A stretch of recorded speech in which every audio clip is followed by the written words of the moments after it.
The old man was staring at the sky as though it had betrayed him. Cold air drifted through the narrow streets of Pisa, rattling wooden shutters, carrying with it the voices of merchants and the clatter of hooves on cobblestones. Yet none of these sounds seemed to reach him. He stood alone, leaning against the worn stone wall of the university courtyard, his eyes fixed upward, unblinking, as though expecting the heavens themselves to answer a question only he dared to ask. No one around him could sense the storm that was building, within him, around him, and far beyond the tiled rooftops of the city. To those who passed, he looked like a scholar lost in thought, a man contemplating some line of mathematics. But inside, the weight of centuries of belief pressed against him, heavy and suffocating.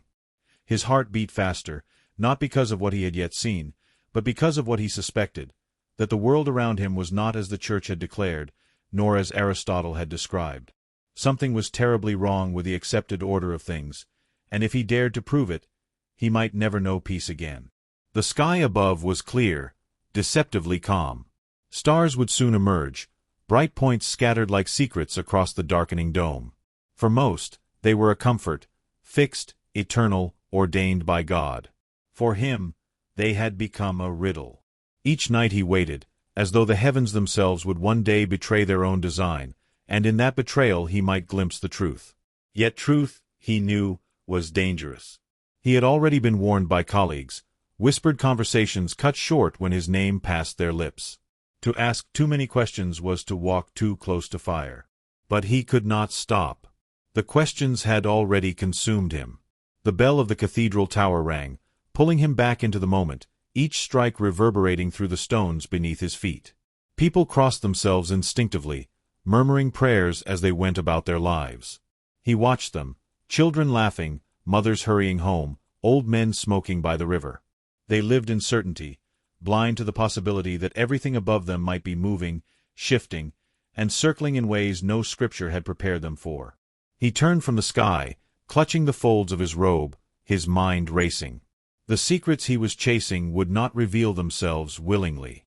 They demanded patience, cunning, and, above all, courage. And yet he felt the chill of danger at his back. He could sense it even now, in the way certain scholars eyed him across the hall, in the hesitation of patrons who once praised him but now feared association. The shadows around him were not only of the coming night. They were the shadows of power, of authority, of men who would rather silence him than admit their own error.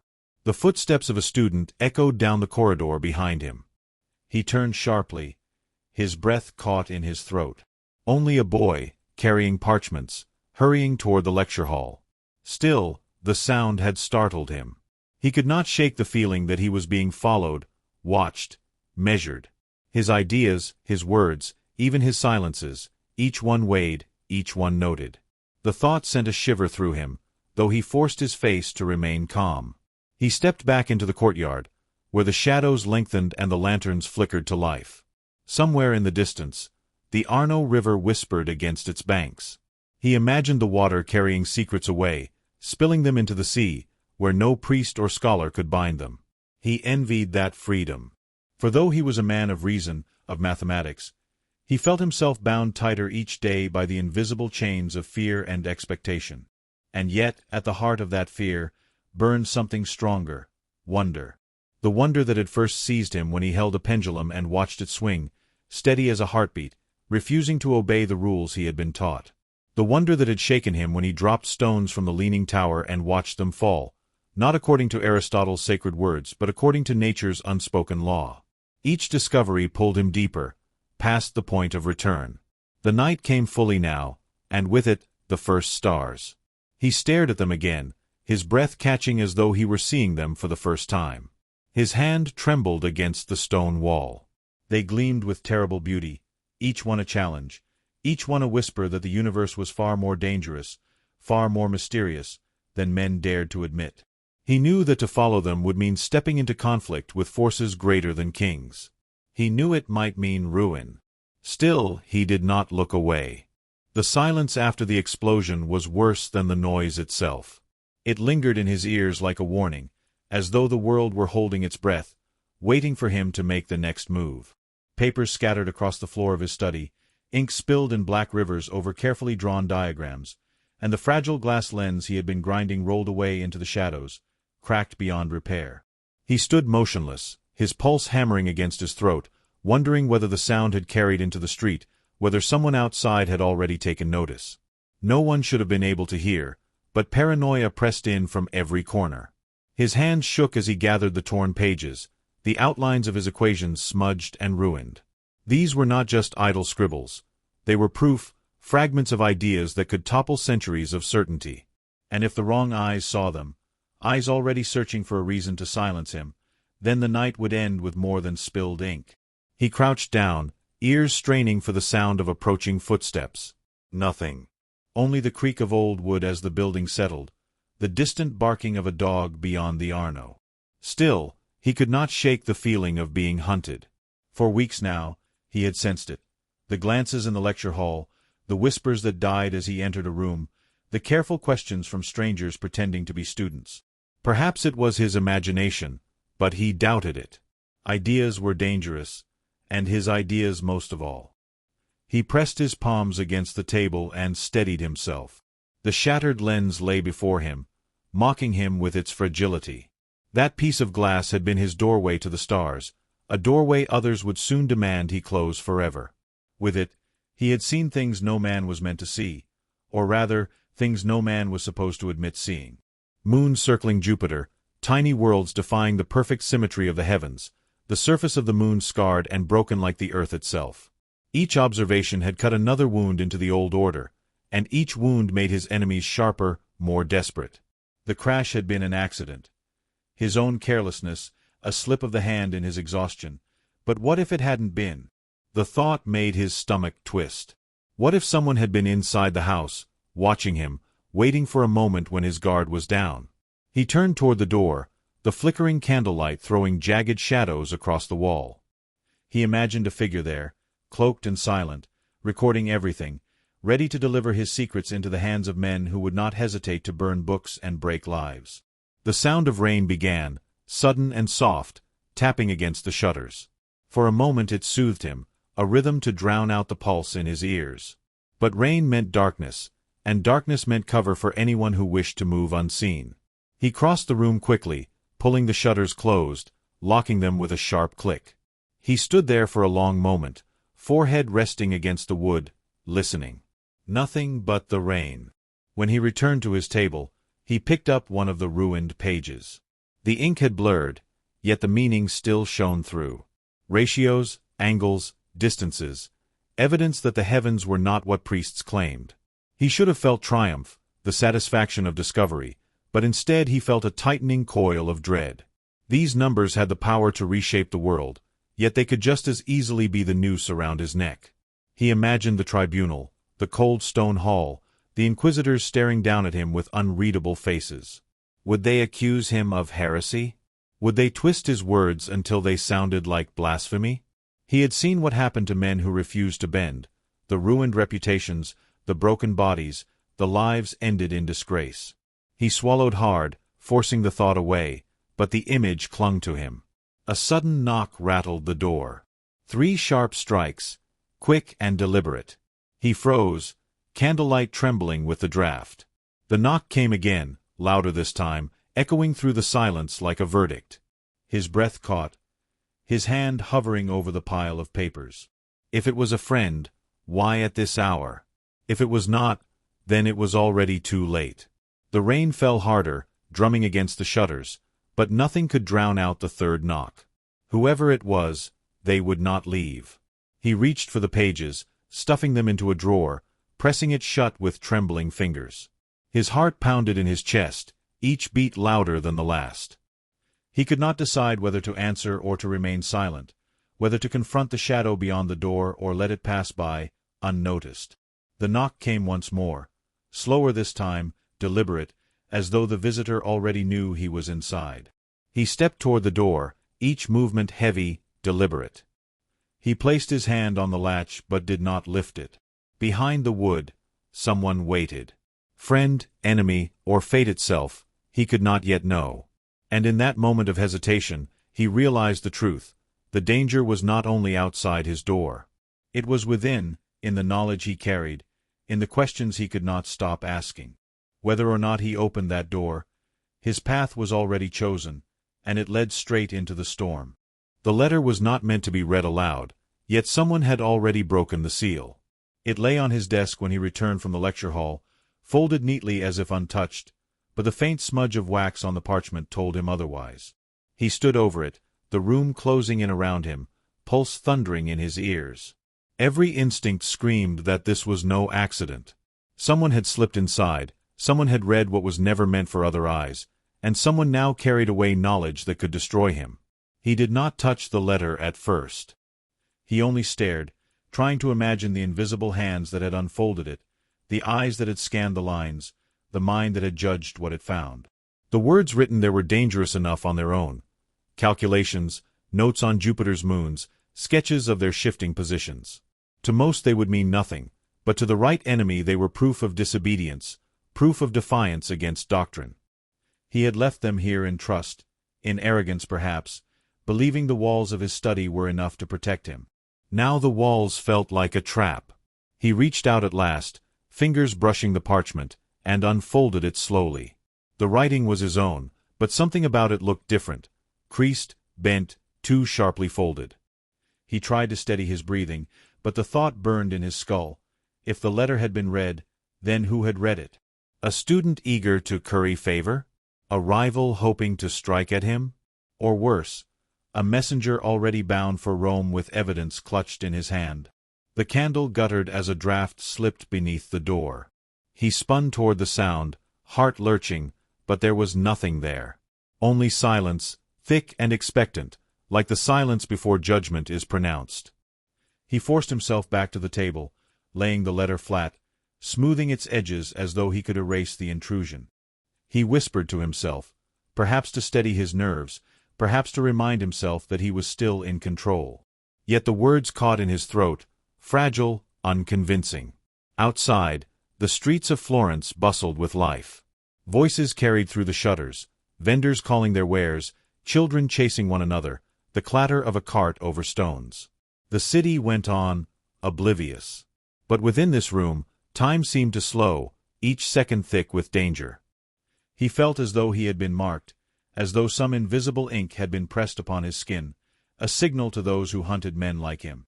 He tried to think rationally. Perhaps the seal had broken on its own. Perhaps the servant who brought the letter had mishandled it. But even as the excuses formed, he knew they rang hollow. This was no accident. The letter had been read. The question was not if, but by whom, and when they would reveal what they now knew. His hands trembled as he reached for the drawer where other notes were hidden, concealed beneath layers of mundane records. He pulled them out quickly, scanning each page, searching for signs of disturbance. They appeared untouched, but the doubt gnawed at him. If someone had already slipped inside once, they could do it again. Nothing here was safe. Not the papers, not the lenses, not even his thoughts whispered into the silence. A sudden clamor erupted in the street below, a shout, the crash of pottery, laughter that sounded too sharp, too mocking. He rushed to the window, pulling the shutter open just enough to peer through. A group of young men staggered past, drunk and careless, their torches spitting sparks into the dark. He watched them disappear into the alley, yet the unease did not fade. For a brief moment, he had been certain they were there for him, certain that the noise was a signal, a distraction to mask something else. He stepped back, shutting the window, drawing the bolt tight. His study was stifling now, the air heavy, the candle smoke curling into the corners. He sat at the desk, the letter before him, and tried to read it again.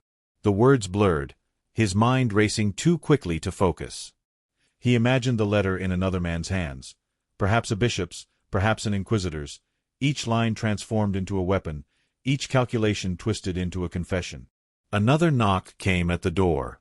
This time it was softer, more hesitant than the night before, but no less menacing. He froze, body rigid, the letter crumpling in his fist. Whoever stood beyond that door knew he was inside. Whoever stood there had chosen this moment, with the evidence of his defiance spread across the table. He did not move. He only listened. The knock came again, 3 measured taps, patient, deliberate. Then silence. A silence that stretched on, thick as a noose tightening. He sat unmoving, sweat cooling on his skin, waiting for the sound of retreating footsteps. None came. Whoever it was remained there, just beyond the wood, waiting with the patience of a predator. At last, the candle guttered out, plunging the room into darkness. He sat in the black, clutching the letter, every nerve alive with dread. He did not know who was out there, or how much they knew, but he understood one thing with absolute certainty. He was no longer safe, not here, not anywhere. And in that suffocating darkness, he realized the letter had not been a warning. It had been a signal. They wanted him silenced before the stars could speak for him. The message had reached him not through official channels, not through the rigid voice of the church, but in whispers carried by students too frightened to finish their sentences. He had heard enough. A warning, vague but unmistakable. His name was being spoken in the halls of power, and not in praise. He sat in his chair, the wood creaking beneath him, and felt the weight of invisible eyes pressing down, judging, measuring how long before he would be summoned. The air was thick with suspicion. Even the loyal faces around him seemed altered now, their smiles too brief, their silences too long. He wondered which of them had betrayed him, or if betrayal was still waiting, biding its time.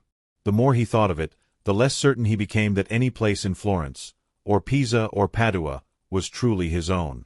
His discoveries had carried him into uncharted territory, but the ground beneath him was crumbling faster than the heavens could reveal their secrets. That night, when the city fell into uneasy sleep, he lit a single lamp and returned to his work. The lenses gleamed faintly on the table, polished with painstaking care. Each piece of glass was a weapon now, sharper than any blade, for it had carved holes into the perfect fabric of the heavens. He leaned over them, trembling slightly, not with age but with the knowledge of what he had seen and what he could never unsee. For small moons circling Jupiter, a dance of defiance that spat in the face of doctrine. He traced their orbits again and again, ink staining his fingers, knowing the pattern was unbreakable, undeniable. Yet the louder his evidence spoke, the more dangerous it became. He could feel the walls closing in. Every knock at the door, every unexpected visitor, every delay in the post twisted his stomach with dread. Was it a colleague come to discuss mathematics, or a messenger come to deliver judgment? He no longer knew, and that ignorance was worse than certainty. The following morning, he stood in the lecture hall, facing a sea of expectant eyes. His chalk scratched against the board, his voice steady as he spoke of motion, of falling bodies, of the truths that could be tested with stone and rope. Yet beneath the surface of his calm, he could see them watching him differently now. A few scribbled notes with unusual intensity, others avoided his gaze altogether. He caught the flicker of a smirk on one face, a glance exchanged between two others, and the pit in his stomach deepened. Were they students or spies? He forced himself to continue, but the chalk snapped in his hand, the sound echoing like a gunshot. When the lecture ended, he gathered his papers quickly, unwilling to linger. The corridors outside were colder than he remembered, every shadow stretched too far, every sound exaggerated. He walked swiftly, each footstep measured, until he reached the safety of his study. Yet even here, safety felt like an illusion. The broken seal on the letter still haunted him, the slow, deliberate knock at his door echoing in memory. He pressed his palms flat against the desk, willing himself to breathe, to think, to remember that reason had always been his compass. But reason could not map the motives of men. That night, sleep would not come. He lay awake, staring at the ceiling, the silence of the house broken only by the occasional groan of timber. His mind replayed the warning, the whispers, the uneasy looks. He thought of the men who sat in judgment, men who had never gazed through a telescope, never watched the heavens shift with their own eyes. Yet they held the power to decide truth, not by evidence, but by decree. The irony burned him from within. He rose before dawn, unable to bear the stillness. The streets were empty, the river dark, the city asleep. He walked quickly, his cloak pulled tight, as though the shadows themselves might strike at him. His destination was a modest workshop on the edge of the city, where another lens awaited him, ground finer than any before. He needed it. He needed to see more, to prove more, to arm himself with the unshakable strength of observation. When he lifted the instrument to the sky, his heart nearly stopped. There, in the darkness, Saturn loomed, yet not as a simple star, not as the ancients had described. Strange shapes surrounded it, faint and hazy, unlike anything he had seen before. He adjusted, squinting, breath shallow. The image trembled but remained, a planet not alone, but girded by mystery. Rings, though he could not yet call them that, curving faintly, like a secret whispered by the universe itself. He stumbled back, lowering the telescope, chest heaving. Another discovery, another fracture in the old order, and another nail in his coffin. He laughed bitterly, the sound ragged in the empty workshop. Each truth he uncovered brought him closer to ruin, yet he could not stop. To stop would be worse than death, a betrayal of everything he had given his life to. And so he pressed on, though the knowledge tasted like poison on his tongue. As dawn broke, flooding the city with pale light, he knew he had no choice but to continue. He would record, he would publish, he would speak. And in doing so, he would walk willingly into the fire. For the danger was no longer approaching, it was already here, waiting, patient as the stars themselves. The summons arrived without warning, and it felt like a death sentence before he even broke the seal. The parchment lay heavy in his hand, stamped with authority that could not be ignored. His name written in cold, deliberate ink, no courtesy, no warmth, only command. He stared at it, unable to move, the room spinning around him. For years he had feared this moment, and now it had come. He did not open it right away. He sat instead, gripping the chair as if it might anchor him to the earth. Every fiber of his being told him that once he read the words, nothing in his life would ever be the same. He had seen others summoned. Some returned humbled, broken, hollow-eyed. Others never returned at all. His hands trembled as he finally cracked the seal. The words were few, but they struck with the force of thunder. He was to present himself before the authorities in Rome. Questions were to be asked. Answers were expected. Behind those plain phrases lurked an abyss. The silence of the house deepened. Even the ticking of the clock seemed hesitant, as though time itself recoiled from what had just been set in motion. He leaned forward, elbows on the desk, pressing his fingers against his temples. It was happening. The walls had closed in, the whispers had grown into voices, and now the voices had taken form. He was being called to account not for crimes of action, but for crimes of thought. That night he walked the corridors of his home like a prisoner pacing a cell. The rooms that had once offered safety now seemed to mock him with their emptiness. He paused before his shelves of books, his carefully written notes, his instruments still gleaming with the residue of discovery. They had been his companions, his allies in the search for truth. Now they felt like evidence in a trial he had not yet faced. He could burn them, perhaps. He could destroy everything before the messengers arrived.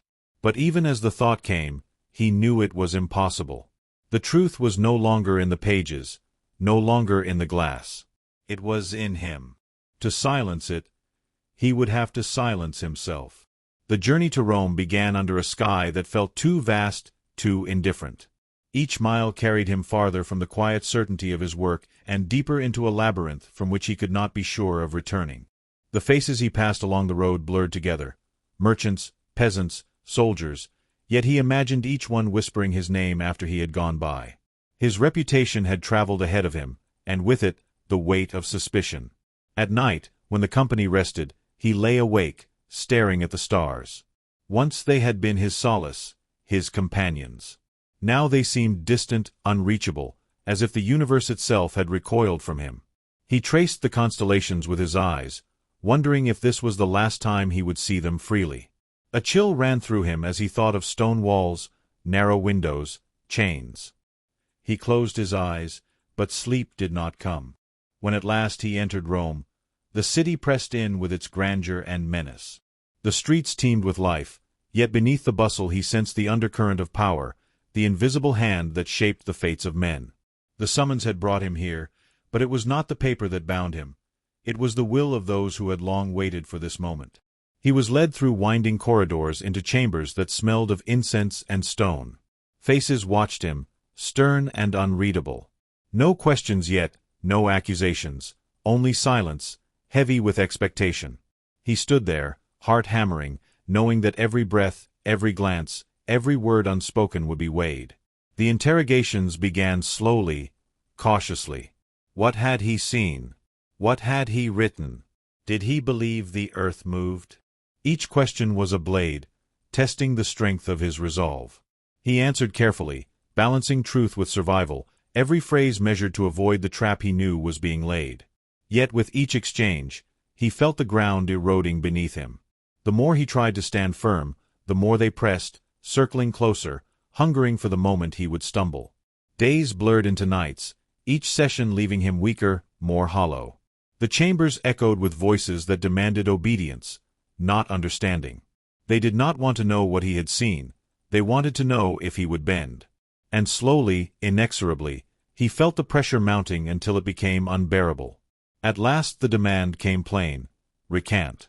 Speak the words, deny what you know, silence the truth with your own tongue.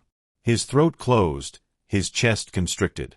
To speak was to betray everything. To refuse was to embrace ruin. The choice was no choice at all, only the edge of a knife pressed against his soul. He whispered the words they demanded, though each one felt like poison. The hall seemed to grow colder as he spoke, the air heavy with judgment. When it was done, silence fell, thicker than before, a silence that marked the end of one life and the reluctant beginning of another. He walked out not in chains, but in something far heavier, the weight of his own betrayal. The city roared with its ordinary life, carts rumbling, bells tolling, but to him it all sounded distant, muted, as though he had been cast into another world. And yet, beneath the crushing despair, a fragment of defiance remained. They had forced him to speak, but they had not touched what burned within. The truth still lived, unbroken, waiting.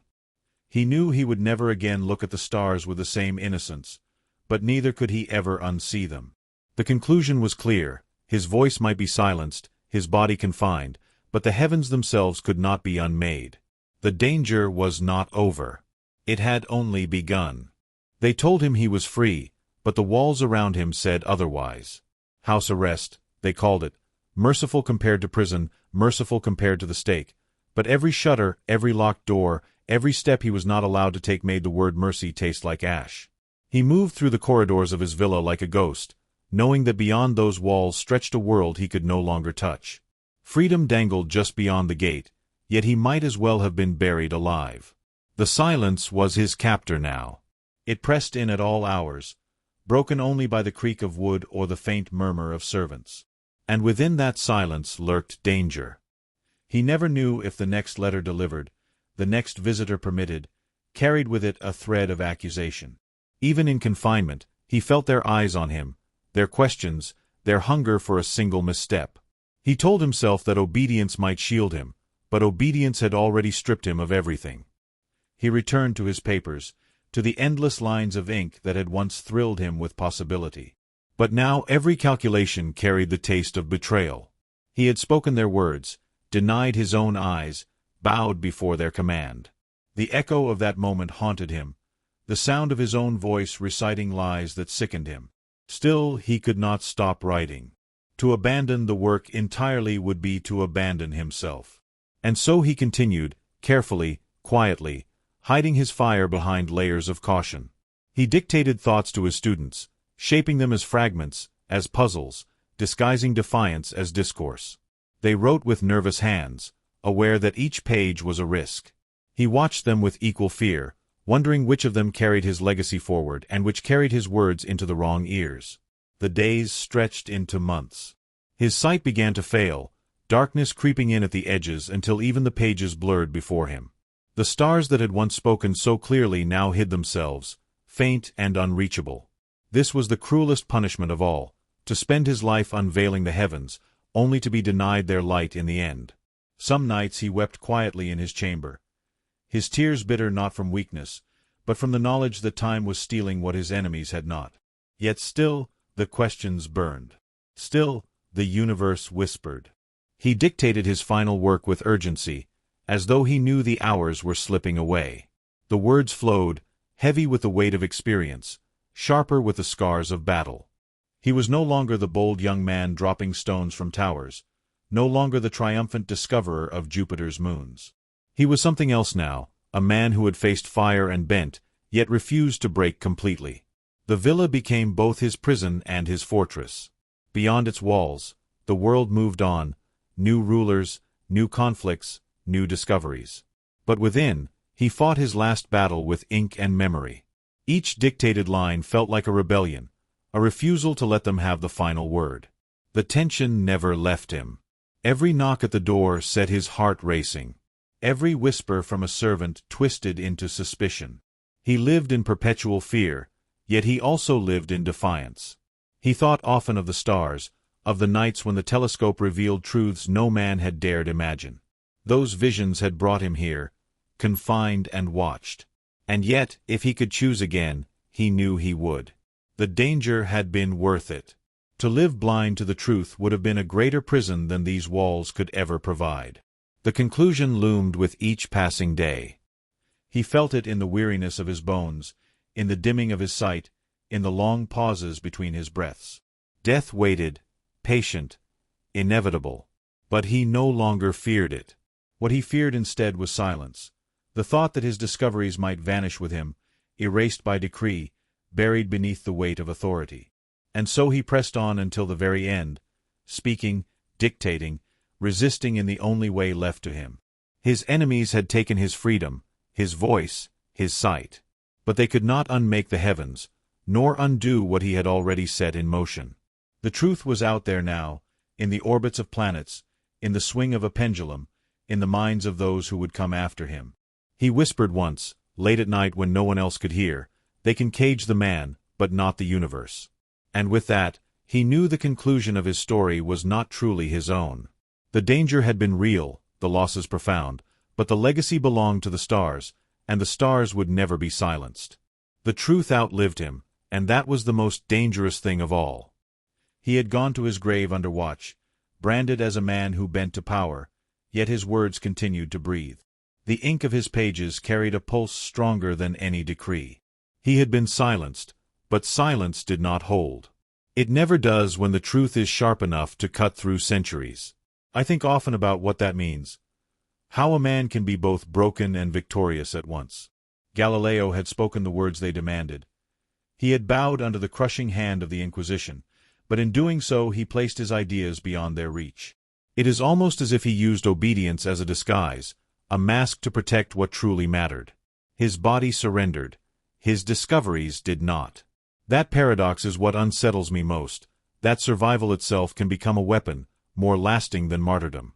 And yet, I cannot shake the image of him pacing in the shadows, knowing that every knock at the door, every rustle outside his window, might be the one that ended him. That kind of fear corrodes the soul.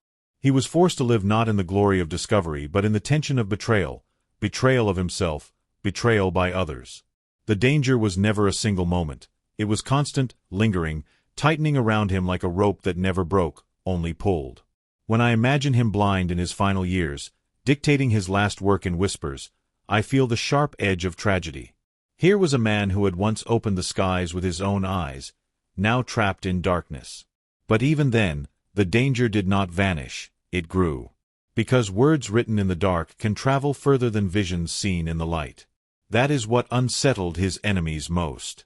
They had caged him, but they had not caged the universe, and that was the mystery they could not control. Perhaps that is why his story still haunts us. It is not only about science, not only about stars and planets. It is about the cost of truth when truth collides with power. Galileo's life is a reminder that knowledge is never neutral. It always unsettles someone, always threatens the structures that cling to certainty. And once knowledge is released, it cannot be recalled, no matter how many voices try to smother it. That is what made his situation dangerous. Not just that he had discovered, but that he had spoken. I find myself asking whether I would have done the same. Would I have whispered the words they demanded, if it meant survival? Or would I have chosen silence, or even death, to keep my integrity untarnished? The question burns because there is no clean answer. Galileo's compromise preserved him long enough to finish his work, long enough to ensure others would carry the torch. Perhaps that was the braver path, though it looked like surrender. Perhaps defiance sometimes wears the mask of submission. But what lingers most is not the compromise, not the trial, not even the discoveries. What lingers is the atmosphere of constant peril. A man searching the heavens, yet hunted on earth. A mind reaching for infinity, yet bound by walls and decrees. That tension, unresolved, defines him more than any telescope ever could. And it is in that tension that I feel the danger most vividly, not in the flames of execution, but in the slow suffocation of a mind too vast to be contained. Even now, centuries later, the danger has not vanished. It has only changed its shape. Every society, in every age, decides what truths are too heavy to bear, what questions too sharp to allow. Galileo's struggle is not past. It is present, waiting for the next voice who dares to look, dares to ask, dares to say, what if the world is not what you claim it to be? That, to me, is the real mystery. Not the orbits of moons or the swing of a pendulum, but the way power reacts to truth. Why is it that every age fears the mind that asks too much? Why is knowledge always treated like a threat, when it is only a mirror of reality itself? Galileo's story does not answer that question. It leaves it hanging, sharp and unresolved, like the echo of a knock at the door in the middle of the night. And perhaps it is better that way. For danger does not end with him, and mystery does not rest in the past. His life is a warning, yes, but also a challenge. To see, to speak, to endure the weight of what comes when you do. Because the truth outlived him. And if we dare to follow it, it will outlive us too.